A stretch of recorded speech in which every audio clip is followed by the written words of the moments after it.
Hey everyone, and welcome back to another video. And in this video, I'm going to be going over my Apple TV review 5 years later. So with Apple TV, the reason why I like it mostly is because it's extremely fast as compared to using my Samsung Smart TV. So here I'm on Apple TV right now, and I always use Apple TV to go ahead and navigate to different streaming services. It's so much faster than using just a regular remote from your smart TV. So that is step one. Now, the second thing is that because I'm using Apple TV, I'm basically in the Apple ecosystem, meaning that I can easily AirPlay photos and videos from my iPhone to my Apple TV. I can also connect my laptop to my Apple TV, and just being part of the Apple ecosystem just makes it really convenient to connect different devices together. Now with Apple TV, they practically have all the streaming apps. You can just download them. You can use the Apple TV remote to universally control any smart TV. So if I change the volume button, it'll change the volume button on the TV. If I click back, it'll click back.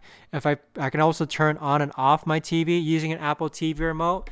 So it really does act as like a universal remote as well. So if you're on the fence of whether or not to get Apple TV or why should you get Apple TV, it really helps if you're already within the Apple ecosystem for sure. And it also helps if you consider that your TV is pretty slow. So on a daily basis, like me navigating on my Samsung Smart TV, like through these apps, I really can't explain the difference, but there is a difference in which it is a lot slower as compared to using my Apple TV, which is so much faster. So if as soon as I click on Netflix, it just pops up really fast. Now I know it's probably only like a few, like not even a second difference, but you really do notice a difference when you're actually navigating through Apple TV versus navigating through your smart TV, regular smart TV remote. But aside from that though, Apple TV, 5 years later, it's well worth it. I mean, I'll leave a link to it down below. But if you're on the fence of whether or not to get it, I honestly was hesitant at first.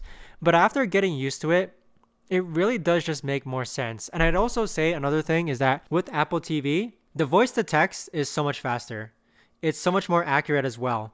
So what I mean by that is if I type in here, let's say SpongeBob SquarePants, it's really accurate in typing things out as compared to just using a regular remote. So SpongeBob SquarePants. So you'll see that it automatically gets SpongeBob SquarePants. And then also on the Apple TV remote, you can do a lot of voice to text action. So launch Dune on Netflix. So you'll see that it gives a couple seconds, and although it probably didn't hear me correctly, but we'll say August usage and now post it on Apple TV. Or you can say launch Netflix and it'll pull up Netflix, launch Prime Video, and then it'll pull up Prime Video.